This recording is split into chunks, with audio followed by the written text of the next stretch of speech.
alegria do Espírito Santo, nós saudamos a você que nos acompanha no programa Razões da Fé de hoje. Nossa saudação a você que nos acompanha pela Rádio Miriam Caravaggio 95.7 FM, nas quartas-feiras, das 8 às 9 da noite, mesmo horário nas redes onde o programa estreia, nas redes sociais da Diocese de Caxias do Sul, YouTube e Facebook da nossa Diocese. Ainda quem nos acompanha na reprise na Rádio Miriam Caravaggio, no domingo, das 7 às 8 da manhã e das 10 às 11 da noite, no Spotify da Rádio Miriam Caravaggio, aos domingos a partir das 9 horas da manhã, e também na TV Serra, canal 526 da NET, sempre nas segundas e terças-feiras. Nós te convidamos a se inscrever no canal da Diocese de Caxias do Sul no YouTube, basta procurar por Diocese de Caxias, ativar o sininho para receber as notificações e tudo aquilo que a gente publica semanalmente. Nós temos como tema para este programa, onde nós vamos refletir um pouco sobre o censo religioso do IBGE, aquilo que também constitui a nossa região, o território da nossa diocese. Católico por tradição, obrigação, convicção ou falta de opção? São vários temas dentro de um grande tema, e também uma pergunta. Católico por tradição, obrigação, convicção ou falta de opção?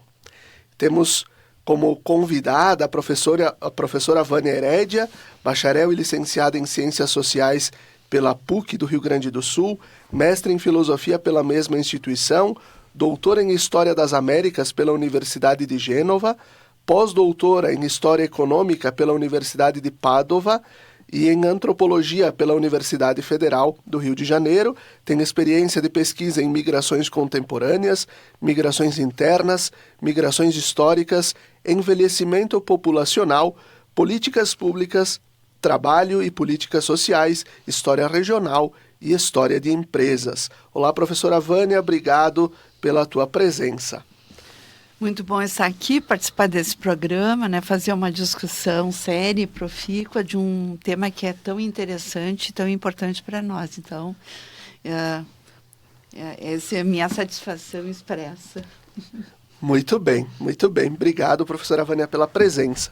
Temos o padre Leonardo Inácio Pereira, padre da nossa Diocese de Caxias do Sul, bacharel em Filosofia e Teologia, mestre em Teologia Bíblica, atualmente é vigário-geral da Diocese de Caxias do Sul, coordenador de pastoral da nossa Diocese e diretor da Escola Diaconal São Felipe. Obrigado, padre Léo, também pela tua presença. Obrigado, Felipe. Uma saudação à professora Vânia, também ao padre Gustavo, que logo vai se apresentar, e também aos ouvintes que nos acompanham, e vai ser uma bela reflexão. Muito bem, nós temos aqui conosco o padre Gustavo Predebon, que é padre também da nossa Diocese de Caxias do Sul, bacharel em Filosofia e Teologia, se preparando também para um futuro próximo questão do mestrado, e então atualmente ele está na paróquia Santa Catarina como vigário paroquial e atua como assessor do setor diocesano da juventude. Olá, padre Gustavo, obrigado também pela tua presença. Olá, Felipe. Olá, padre Leonardo, professora Vânia. Também é uma satisfação a gente poder reencontrar quem fez parte da nossa caminhada de crescimento e educação em direção ao sacerdócio. Muito, muito bom revê-lo. Muito obrigado, então, pela presença de vocês três. Eu começo com a professora Vânia.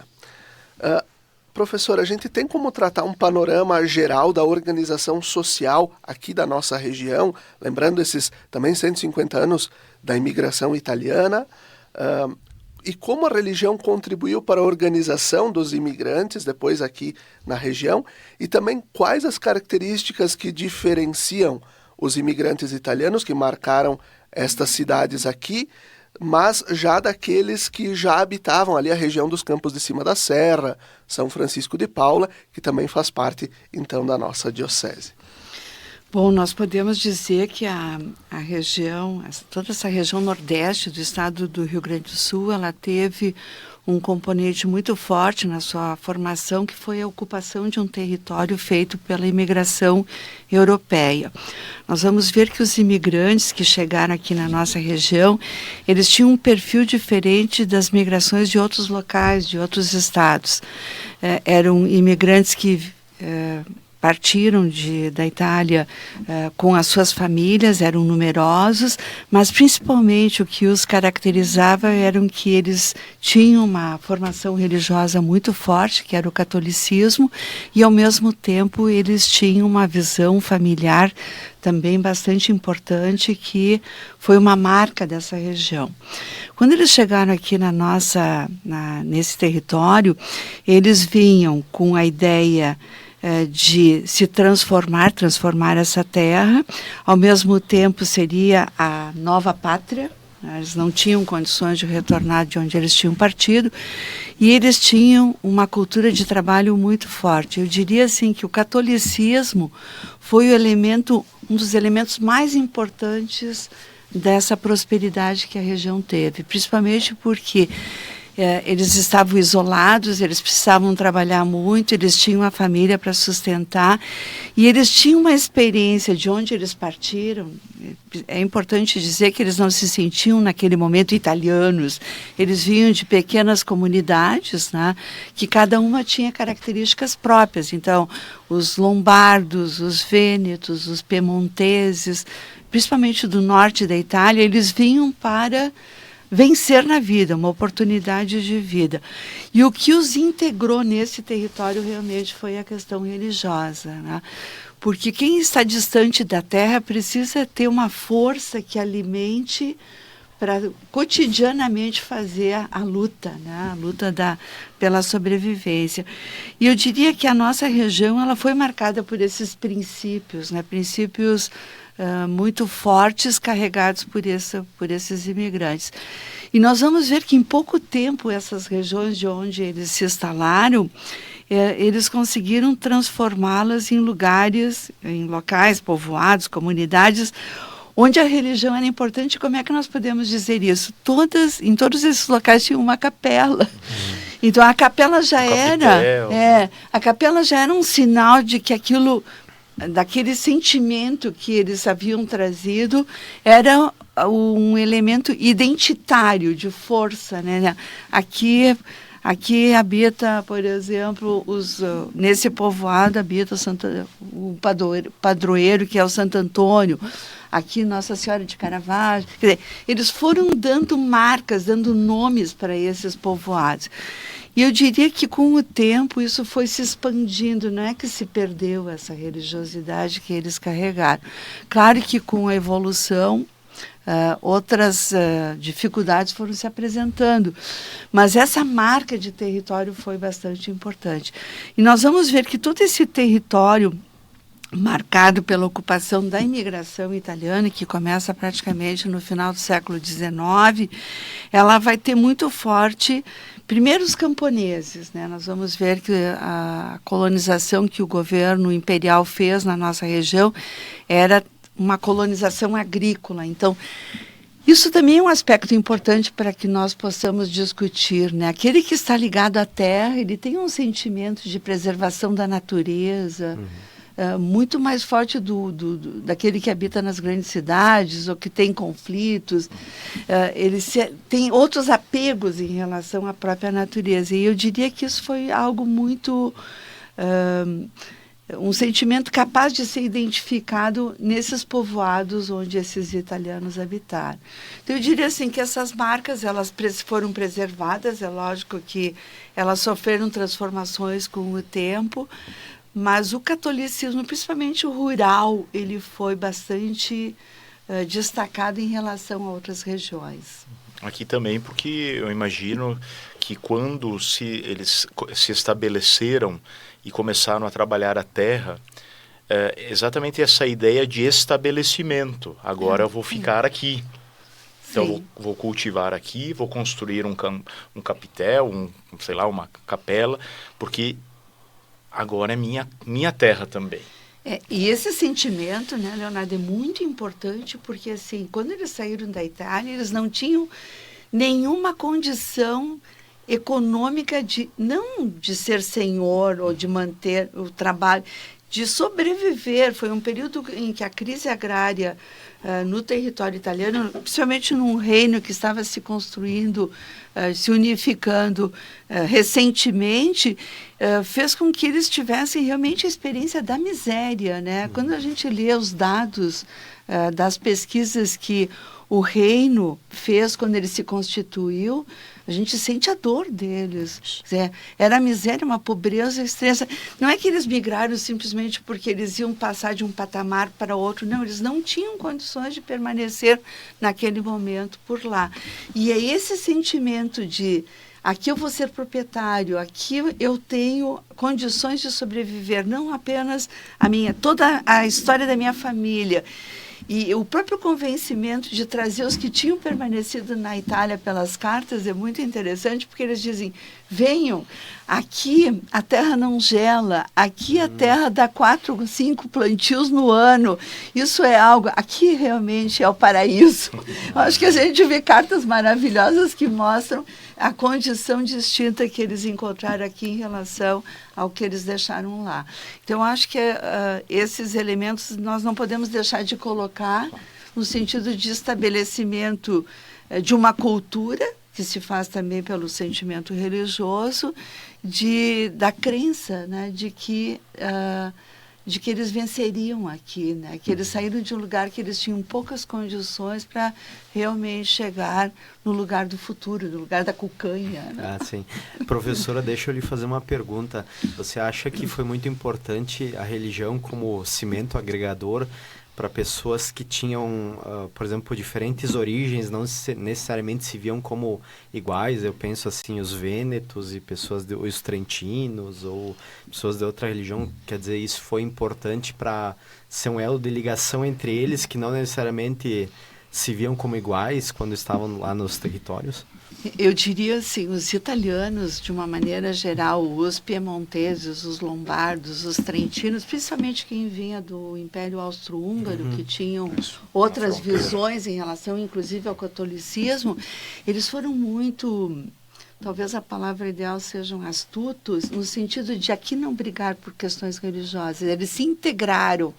Okay. E a religião, ela acabou sendo um elemento integrador, ou seja, ela acaba capitaneando, né? Ela acaba conduzindo todas essas diferenças para uma união que é enfrentar o governo imperial, que é enfrentar até as dificuldades. Então, eu acho que nesse sentido a religião acabou sendo um elemento identitário, uma identidade coletiva cultural que os integrou. E, ao mesmo tempo, nós não podemos esquecer que o governo imperial era católico. Tinha uma religião oficial que vai praticamente até a República, né? E depois continua também como a religião oficial. E isso passa a diluir conflitos que poderiam existir naquele momento. Eu diria que a situação hoje é muito mais séria em relação a conflitos religiosos do que foi no passado. E eu sigo agora, puxando um pouco esse gancho da professora Vânia, com o padre Léo. A igreja, né, na época, quando chegaram os imigrantes, o Estado o governo imperial tinha a religião oficial. Hoje, né, nós temos a liberdade religiosa. Uma vez a igreja tinha também também muita voz nas decisões políticas, nas decisões oficiais das cidades, enfim. E hoje a igreja talvez seja uma voz dentro de tantas outras vozes. Como a gente pode explicar um pouco isso também? O que ainda a Igreja Católica tem a contribuir com o desenvolvimento das nossas cidades, da nossa região? Bom, eu entendo que quando os imigrantes chegaram, ao decidirem o nome do padroeiro para o seu capitel, não era só o nome do padroeiro para o seu capitel. Era um ethos, um modo de viver, né? E isso a gente vê, por exemplo, aqui nas nossas comunidades, né? A nossa diocese, professora Vânia, ela é dividida em 32 municípios, são 984 comunidades, 74 paróquias, né? Então, cada uma destas comunidades, ela exerceu uma função social, importantíssima, especialmente na época da colonização italiana, e não só italiana, né? A gente, antes já existiam também, lembrando os campos de cima da serra, São Francisco de Paula, Cambará, Jaquirana, então a gente vê que já existiam comunidades organizadas também. Mas a ideia que quero partilhar é assim, que não é só a dimensão da fé. Se a gente olhar as nossas capelas, aqui, especialmente aqui do Nordeste gaúcho, a gente vai ver que tem o cemitério, tem a escola, tem o campo de futebol, tem a bodega, né, onde se vende, se compra, quer dizer, naquele tempo era o que tinha, entende? Era o shopping da época, né? Então, assim, então a dimensão da fé, ela foi o elemento que agregou essas pessoas, que reuniu essas pessoas, e uma vez que nascia uma criança, naturalmente... Tinha que batizar. Era católica. Então, o que a gente vê acontecendo? Vamos passar do século XIX para o século XXI.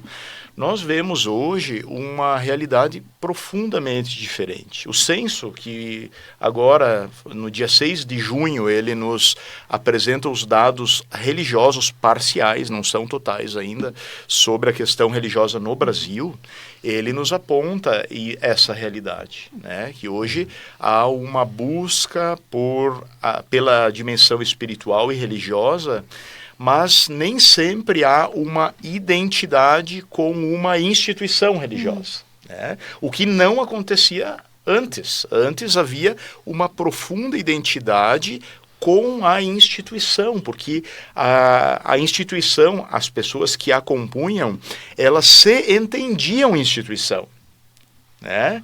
Então, o papel do padre era meio restrito na colonização.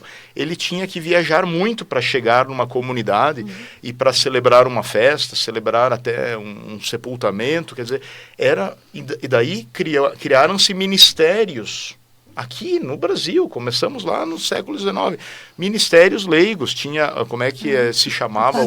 O padre leigo, né? Que era aquele senhor que tinha sua família e que celebrava, não a missa, naturalmente, mas celebrava os ritos, rezava o terço, lia um texto bíblico, aqueles que sabiam ler, né? Liam um texto da Sagrada Escritura, eu imagino, porque a Bíblia também não era acessível às pessoas, digamos assim, que não eram clérigos e religiosos, né? Então, eu entendo que naquele tempo tínhamos essa configuração. Hoje, por conta dessa fluidez que a gente vive, né? As religiões, todas elas têm um papel fundamental, né? E essa possibilidade de as pessoas aderirem ou não a determinados ritos e práticas religiosas é algo que é muito positivo. Por quê? Porque muito vai depender da escolha da pessoa, né? Então a gente não vai ter, eu gosto muitas vezes nas celebrações, eu digo, você é cliente ou você é discípulo? Porque o cliente é aquele que vai lá, consome um produto, né? Ele, sei lá, participa da celebração, recebe a palavra, recebe a comunhão, não se vincula, é como se fosse no shopping, comprar um tênis e volta para casa com o tênis feito, pronto para correr depois, entende? Você é discípulo ou cliente? Então, acho que a gente precisa olhar um pouquinho isso, e a igreja está muito atenta a essa realidade. Hoje a igreja católica, nós estamos muito atentos em relação a essa múltipla possibilidade, e nós sabemos em quem nós cremos e aquilo que acreditamos, né? Então, por isso, temos que acreditar e, com todo o respeito às demais religiões, né, fazer o nosso trabalho. Eu tenho uma ideia, Leonardo, que eu estudei muito Galópolis, né? Fiz minha tese de doutorado sobre a industrialização e a questão dos italianos aqui no sul do Brasil. E estudando os documentos de Galópolis, a gente vê que uma das principais exigências da comunidade, eles queriam um padre permanente, eles não queriam um padre emprestado. Não. Continua ainda hoje, viu? Todas as paróquias, né?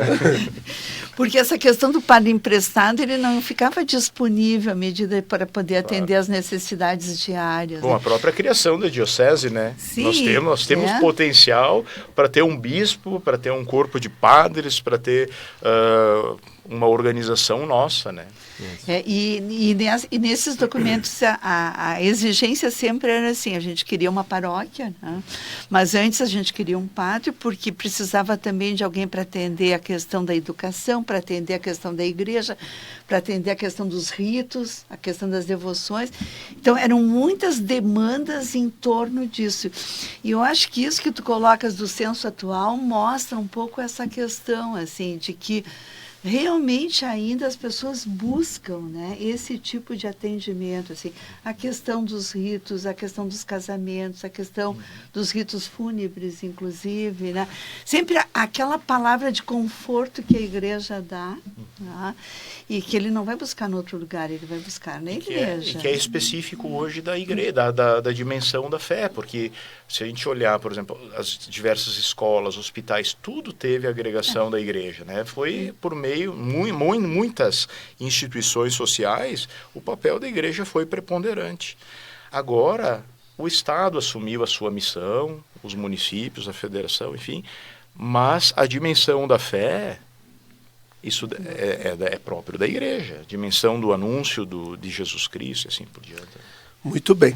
Padre Gustavo, a gente também viu nessa questão do próprio censo religioso que cresceu muito aqui na nossa região o número dos sem religião, daqueles que se dizem sem religião. Foram em 12 anos em torno de 108% a mais, né, os que se declaram sem religião.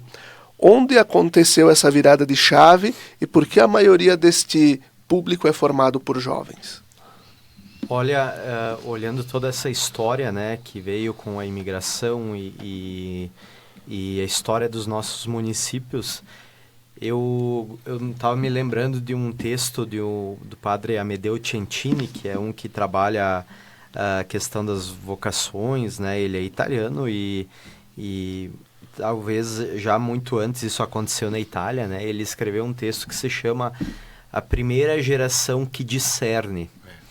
Talvez, me parece o seguinte, que enquanto até então, por exemplo, os jovens nas famílias, eles automaticamente entravam na cultura, na religião e nas escolhas que eram do pai, da mãe, né, do avô, da família, né? Sem muito, talvez, se questionar ou se permitir se questionar.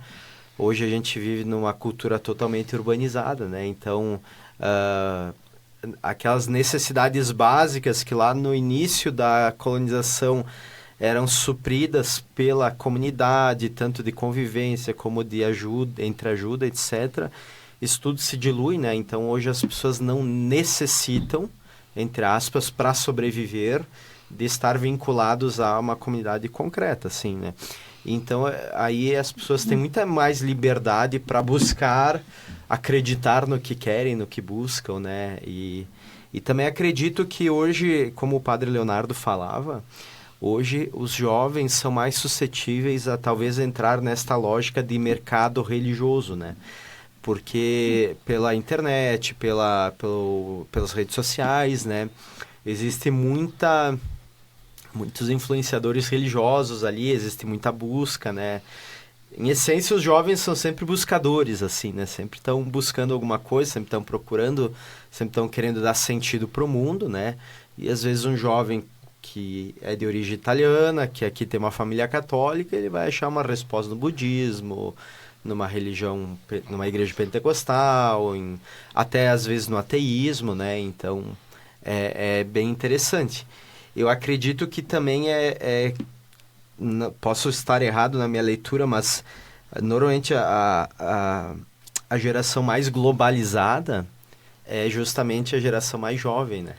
Enquanto os mais velhos, eles permaneceram um pouco mais distantes dos efeitos de globalização e de influência do mundo, né, nas suas escolhas, né? E isso, por isso que o padre Ciancini, ele falava assim, bom, existe talvez essa perda que também se traduz por um número de vocações muito menor, né? Nos dias de hoje, jovens participantes da igreja, ao mesmo tempo que quem participa, quem está presente, faz também por convicção, né? Então faz isso porque deseja, não vai pela inércia, né, de uma cultura, vamos dizer assim, que vai empurrando a pessoa, né? Eu diria assim, Gustavo, que talvez nas grandes transformações que nós tivemos no século XX, né, para o começo do século XXI, foi a desestruturação da família. Né? E eu acho que a família mais antiga, assim, mais conservadora, ela carregava junto com os filhos uma série de valores que os pais meio que cobravam dos filhos de terem, né? E que depois, quando fica mais por escolha dos próprios filhos, isso acaba não acontecendo. E eu acho que essa desestruturação de toda uma estrutura da instituição família, né? Ela vai afetar a questão da religião.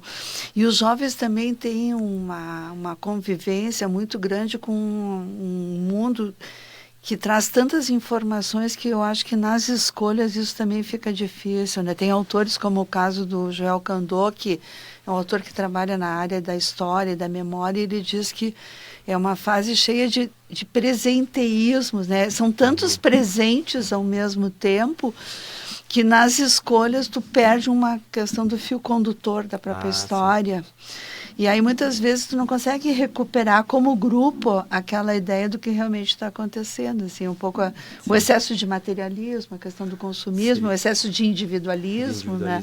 Seria como se o excesso de escolhas desestruturasse a pessoa, assim? Ela perdesse um pouco o foco do que é importante.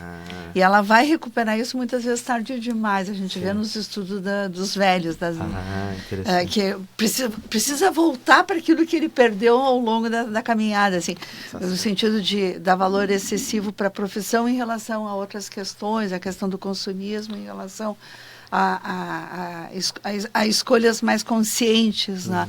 E esse presenteísmo é como se o nosso rádio estivesse tão cheio que a gente não sabe quando vai limpar, o que vai deixar e o que não vai deixar, né? Então, talvez isso seja, na educação, algo para ser olhado, né? O que é importante na educação dos jovens hoje para destacar, né? Isso aí. Eu também penso que se existe um excesso de escolhas, de possibilidades, ao mesmo tempo, daí falta um pouco de orientação, né? Então, aí realmente você é jogado num mundo que você pode fazer virtualmente tudo e ao mesmo tempo nada disso vai te dar tanto sentido, né? É complexa a situação para os jovens hoje que às vezes não tem desde a sua família, né, alguma orientação melhor, né? Essa busca contínua de satisfação, né? E aí quando não consegue enfrentar as frustrações fazem parte do ser humano, né? O ser humano, para poder viver, enfrentar a vida, ele também precisa se frustrar, porque não consegue realizar tudo que ele deseja, mas para os jovens isso é difícil, né? Então, nesse sentido, é um pouco assim, na sociologia a gente vê isso nas escolas, né? Do materialismo à questão espiritualista, né? A gente vai caminhando assim nas correntes e vendo como no pensamento próprio filosófico isso foi sempre presente, né? As linhas se opunham para crescer, se complementar e ao mesmo tempo avançar, né? Chegar à síntese. Muito bem. A gente vai concluindo esse primeiro bloco, mas a partir dessas reflexões de vocês, sobretudo agora essa fala do padre Gustavo e essa interação com a professora Vânia, me lembro em Bento Gonçalves, esses dias conversando com o padre Volmir, então ele disse que tem o caso, né, de uma senhora que há 22 anos tinha mudado para uma religião pentecostal, né? E por provocação de uma neta voltou a ser católica. Então, e mantém a sua vinculação participando regularmente da missa e da comunidade aí do Centro de Bento. Então, talvez algumas pessoas vão se dando conta das suas escolhas ao longo da vida e por influência de alguém. Aí foi por influência de uma neta, que foi dizer, mas por que tu não é católica como a gente? Né? Enfim, e essa pessoa fez esse passo e diz, não, acho que eu preciso voltar atrás, voltar para o caminho onde eu estava. E assim a gente conclui o primeiro bloco do nosso Razões da Fé, que tem o patrocínio de trabalhos acústicos, sons que elevam a alma em igrejas e capelas. Confira o nosso trabalho no Instagram, @trabalhosacústicos. Fique com a gente, até daqui a pouquinho.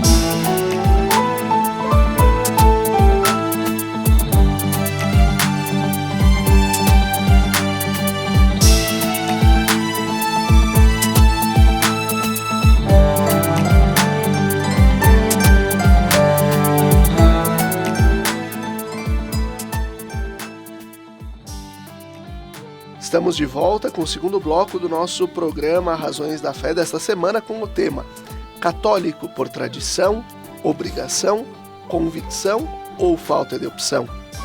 E nós estamos refletindo sobre o censo no aspecto religioso aqui na nossa região, um pouco a questão histórica, a questão sociológica também desse processo religioso aqui na nossa região. Temos como convidados aqui no estúdio da Rádio Miriam a professora Vânia Herédia, o padre Leonardo Inácio Pereira e o padre Gustavo Predebon. Padre Léo, antes, também no intervalo a gente falava sobre a questão religiosa, de que muitas vezes se busca instituições, se busca correntes e linhas religiosas por causa do imediatismo, para também fazer uma troca, fazer uma compra de um serviço religioso, né? Nesse sentido, como a gente pode ajudar os nossos irmãos e irmãs a poderem se entender católicos por convicção, e não nem por tradição, nem por obrigação e nem por falta de opção? Uhum. Bom, eu trago aqui um dado do censo e de uma avaliação feita por uma instituição ligada à CNBB chamada INAPAS, que é, digamos assim, aquela instituição que ajuda os bispos do Brasil a fazerem uma análise de conjuntura mensal, né? E eles fizeram uma análise de conjuntura que está especialmente fazendo uma referência ao censo de 2022, que aqui a professora Vânia antes também falava para nós no intervalo que sofreu influências naturais, né? Porque o censo ele acontece a cada 10 anos, não aconteceu em 2020 porque nós estávamos entrando e saindo de uma pandemia. Depois, em 2021, o governo federal não teve dinheiro para poder realizar, porque teve que investir na saúde, né? E daí aconteceu em 2022. Então, o elemento do censo ele é muito interessante, né? Porque a gente vê assim, algumas características muito particulares. A gente vê, por exemplo, uma diminuição do número de católicos, uma leve elevação do número de evangélicos. Depois, as demais religiões, eu não tenho os dados aqui. A gente acabou fazendo só uma pesquisa mais ampla em relação ao ethos cristão, né? A vida cristã. E o que a gente percebeu também que há um grande crescimento daqueles que não se identificam com uma religião, mas provavelmente têm fé. Né? São pessoas, como é que está escrito no censo, agora eu me esqueci, sem religião. Sem religião, que na verdade eu acho que talvez ali é um equívoco, porque poderia não ser escrito sem religião, mas sem instituição. Isso aí. Né? Porque mesmo aquele que se diz não crer na Trindade Santa, no nosso Deus Trindade, ou que não crê nos orixás, mas ele crê que a sua vida tem sentido, Essa é uma religião, ele está conectado, está ligado consigo próprio, né? Então, eu acho que ali há algumas coisas interessantes. Então, aqui nesse censo, né, nessa avaliação, o INAPAS ele diz o seguinte para nós, ó, constatar que a maioria dos brasileiros e brasileiras se encontra entre católicos e evangélicos, significa que o Brasil se identifica ainda com um ethos de tipo cristão. Achou isso interessante de a gente avaliar, né? Talvez por causa de uma já mencionada simpatia cultural por uma base cristã. Tá? Depois, um outro elemento. A diferença de outras religiões, outras regiões do planeta, o Brasil se vê como cristão, porém em um espectro amplo, com muita mobilidade e contínua mutação em estado de fluidez. Achei isso aqui de uma verdade. É isso que o padre Gustavo antes falava e você me interroga, né? Porque hoje a pessoa ela vai na missa do padre Leonardo e não gosta da sua pregação. O que ela faz? Ela migra para a paróquia Santa Catarina, lá em Caxias, para escutar o padre Gustavo.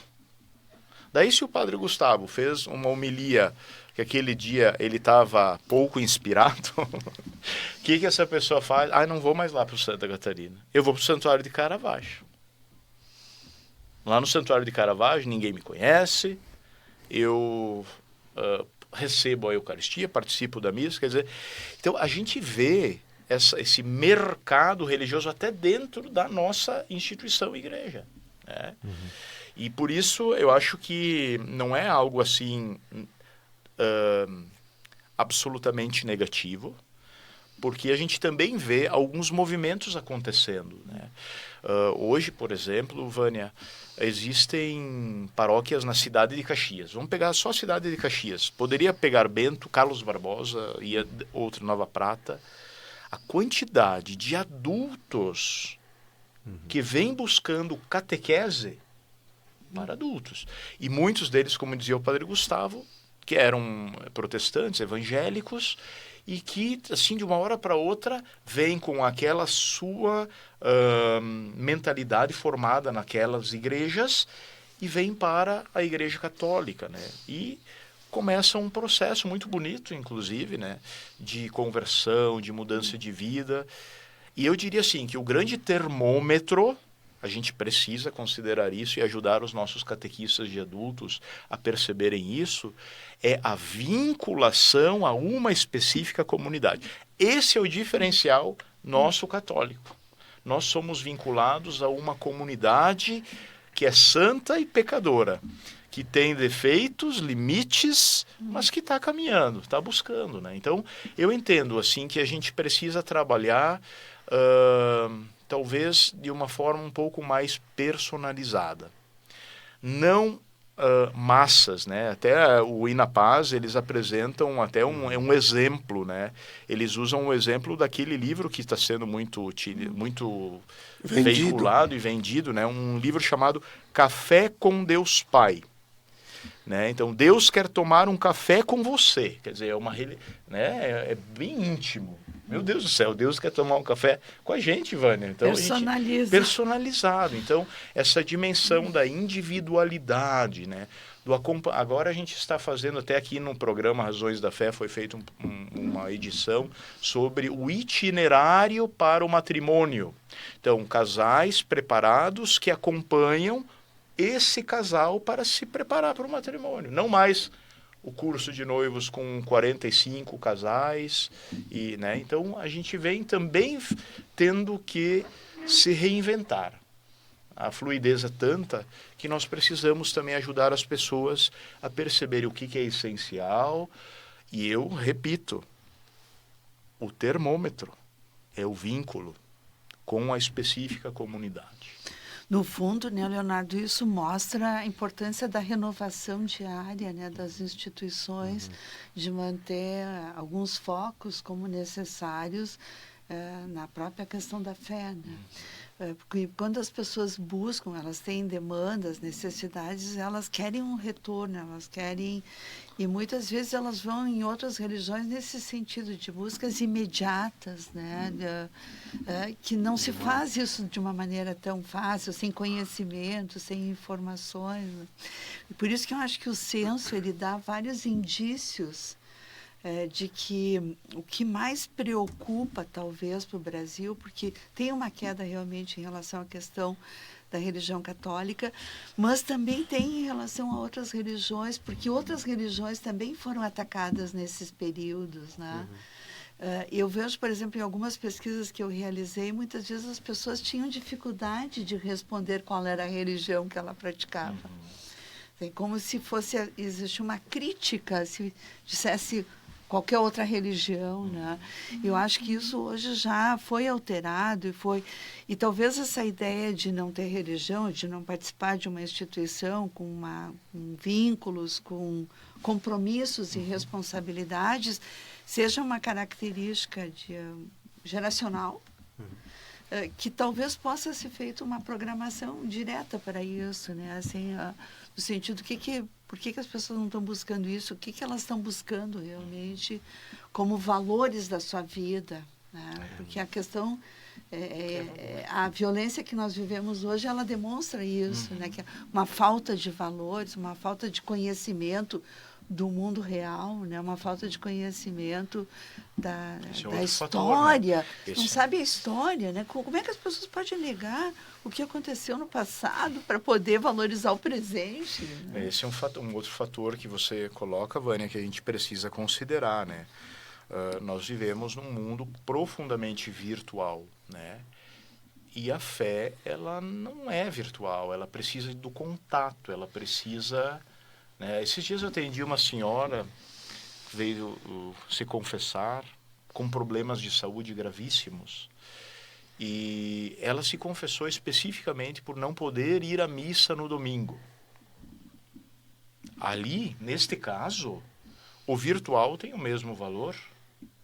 Daí ela diz, padre, eu assisto a missa no YouTube, imagina uma senhorinha, eu assisto a missa no YouTube lá do Santuário de Caravaggio. É interessante, né? Agora, quando tudo se reduz ao virtual, né? Então, a gente tem um fenômeno dentro da igreja hoje, a gente não condena absolutamente, mas a gente reflete sobre esse fenômeno.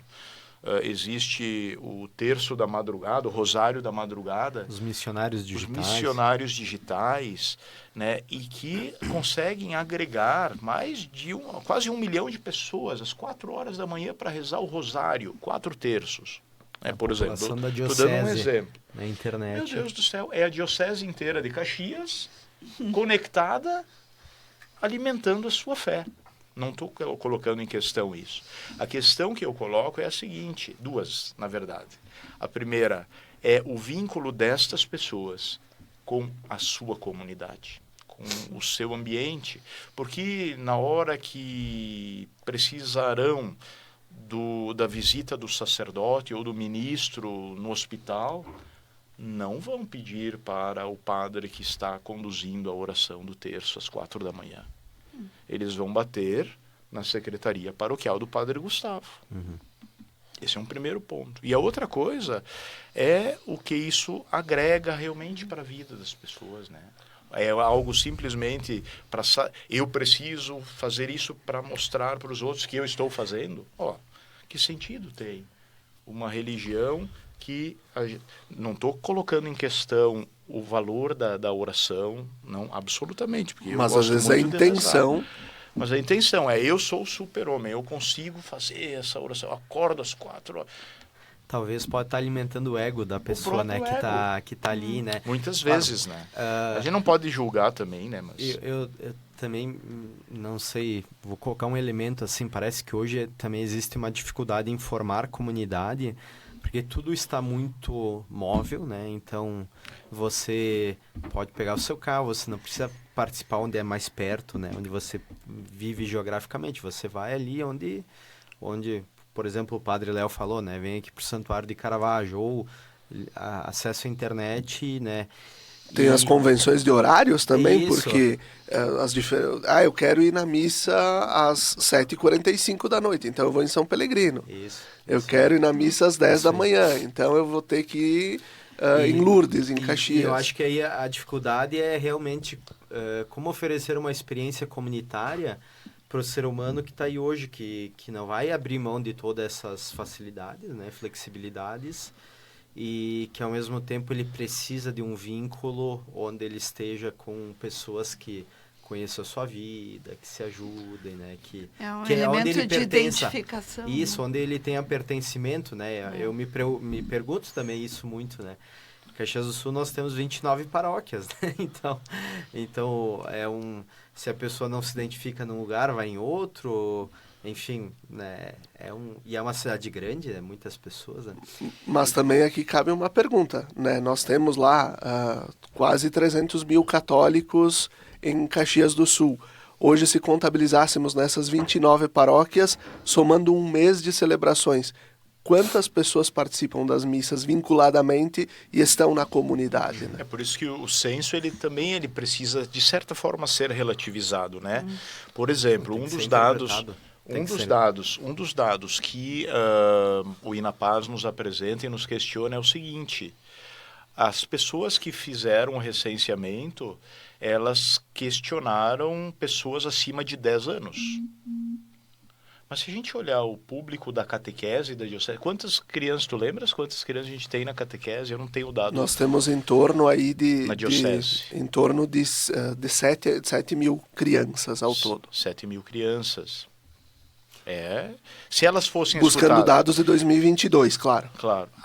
Aqui é uma pergunta que eles colocam aqui na avaliação. Dados abertos aqui, 4.795 receberam a primeira Eucaristia, 4.109 receberam a Crisma. Então, 8.800. Então, assim, que possíveis diferenças aconteceriam no resultado do censo se as crianças até 10 anos fossem consideradas na consulta sobre religião? Né? Então, por isso que eu digo, né? A gente tem que, de certa forma, relativizar, valorizar, porque realmente são dados impressionantes. Nos ajudam a ter um alerta. Claro. Mas a questão da catequese ela é importante.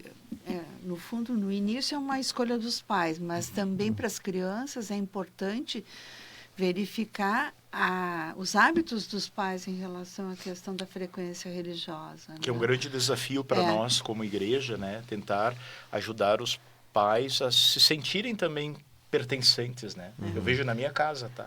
As dificuldades que temos. Eu tenho uma sobrinha neta já, a Ana Clara. E difícil, assim, a mãe e o pai poderem irem na missa, que é a missa da catequese. Não devia existir missa da catequese. Toda missa do domingo é missa da família, né? Então, esse entendimento é muito, muito desafiador para nós como igreja. E eu acho que é um terreno maravilhoso para a gente poder projetar, pensar projetos de evangelização, né? Eu tenho uma experiência que eu passei com meus filhos, né, quando eu estava fazendo doutorado na Itália, que a missa das 10 na paróquia que eu frequentava, ela era a missa das crianças.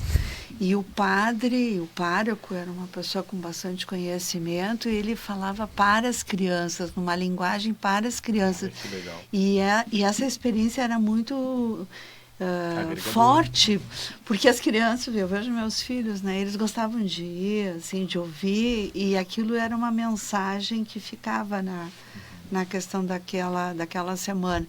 Eu acho que essa questão da linguagem também para as crianças, né? A questão das mensagens do Evangelho, que possam entender o que seja realmente a ideia do compartilhar. Né? Codificar para uma elas. linguagem acessível, né? Amorosa, eu diria que ela era uma mensagem... fazia parte de uma comunidade afetiva que vivenciava uma mensagem afetiva. A gente vê isso com os coroinhas, né? Tem muitos coroinhas. Bom, você deu um exemplo de uma criança que conseguiu conduzir a avó à fé católica, né? Mas quantos coroinhas nossa diocese tem? Eu não faço ideia agora o número exato, mas assim, quantas famílias retomaram a fé porque o filho tem que servir no altar aquele domingo, né? Sim. No último encontro de catequistas, de coroinhas, eram em torno de 600 pessoas, né, contando com os pais acompanhando, então em torno de 450 coroinhas, né, que foram para o encontro diocesano, fora aqueles que não puderam por uma razão ou outra. Sem falar nos outros encontros que aconteceram nas outras regiões, né, da diocese. Mas isso que vocês falam de decodificar, a gente percebe muito que para as gerações mais jovens tem que sempre se reinventar uma linguagem, né? Para que chegue para eles, que seja atrativa, né? Que estimule a participação, né? Isso é... Talvez seja esse, Padre Gustavo, um dos nossos desafios para fidelizar mais essas pessoas que se declaram como católicas. Olha, eu acredito que é um caminho, até eu sempre digo assim, que eu sempre acredito muito que a juventude, mesmo aquela juventude que se vê como sem religião, no fundo, nós temos esse desafio de entender as linguagens deles, do que é importante para eles hoje, e a partir disso também entender como nós vamos propor aquilo que é uma vivência de fé.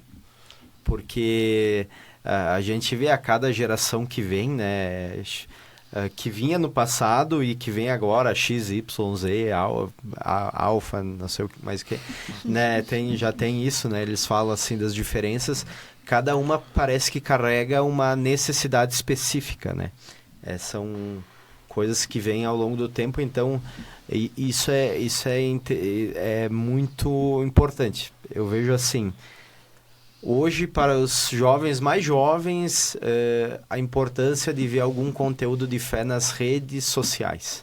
Seja no TikTok, Instagram, né? De poder compartilhar isso. Então, tem que ser coisas muito bem produzidas, muito bem feitas, que sigam as trends, né? As questões, assim. E é, por exemplo, diferente de alguns jovens, me recordo da minha juventude e pessoas um pouquinho mais velhas, assim, em que a questão de fé passava por discussões intelectuais, né?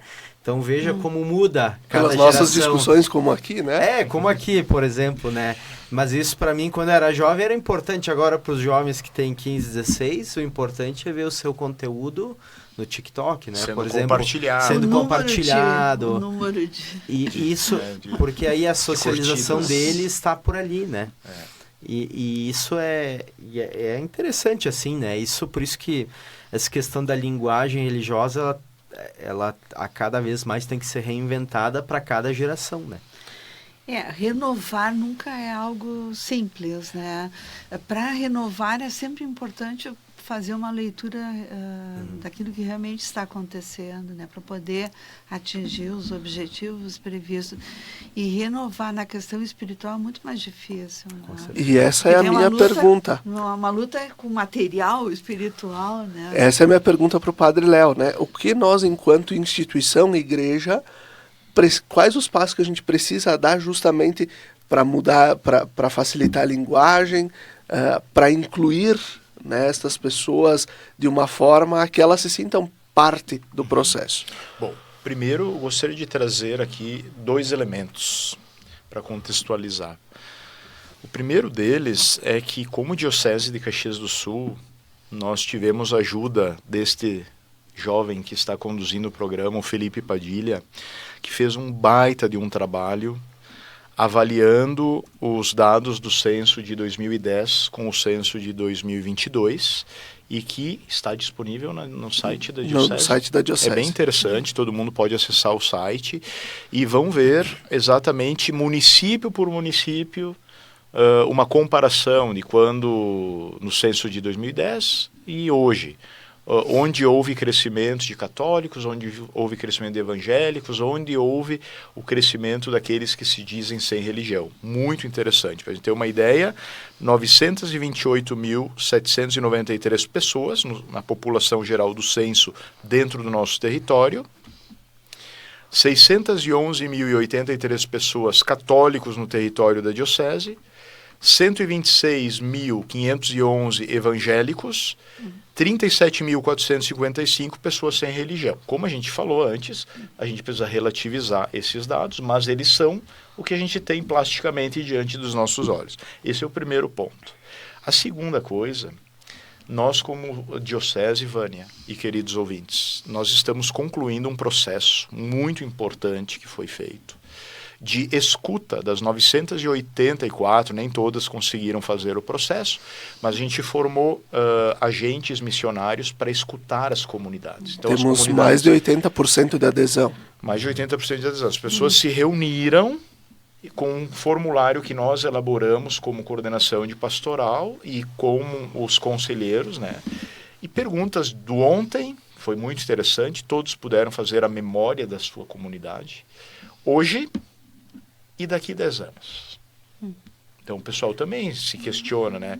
Nós éramos uma comunidade viva e agora, como estamos? Estamos meio mornos, estamos vivos, estamos, como dizia o Papa Francisco, somos uma igreja em manutenção ou somos uma igreja em saída, preocupada na evangelização, né? Então eu acho que talvez um dos dados mais importantes que estão surgindo desta escuta, que agora a gente está lendo assim com bastante atenção todas as respostas numa grande equipe em muito tempo, vamos precisar de uns 2 meses mais para terminarmos, que nós precisamos, primeiro, estar inteiros quando estamos fazendo alguma coisa. E isso é o que vai fazer com que as pessoas se sintam atraídas, né? Quando o padre está celebrando a missa com convicção, e quando está na porta da igreja acolhendo as pessoas, não está olhando o celular, está simplesmente acolhendo, olhando nos olhos. Então, a personalização da relação, né? Então, eu acho que vai passar também por uma reestrutura diocesana na organização de comunidades, que eu nem diria comunidades como a igrejinha, com a capela, físicas, mas comunidades ambientais, né? A gente vê ali as pessoas que se reúnem a cada 2 semanas para rezarem juntas. É aquilo que no início do cristianismo acontecia, aquilo que aconteceu quando os imigrantes italianos chegaram aqui, e que nós acabamos perdendo um pouco porque a gente massificou demais a fé, no meu entendimento. E agora a gente precisa reconstruir essas pequenas comunidades. Acho que passa por isso. A reevangelização, né, e a adesão das pessoas por pequenas comunidades mais vinculadoras, vinculativas, e alimentar a fé. É isso que a igreja pode oferecer. Muito bom. Eu agradeço a professora Vânia, Padre Léo, Padre Gustavo pela presença, e assim a gente vai concluindo o nosso programa Razões da Fé desta semana, lembrando o patrocínio de trabalhos acústicos, sons que elevam a alma em igrejas e capelas. Confira o nosso trabalho no Instagram, @trabalhosacústicos. Nós vamos nos despedindo, desejando a você uma abençoada semana. Fique bem.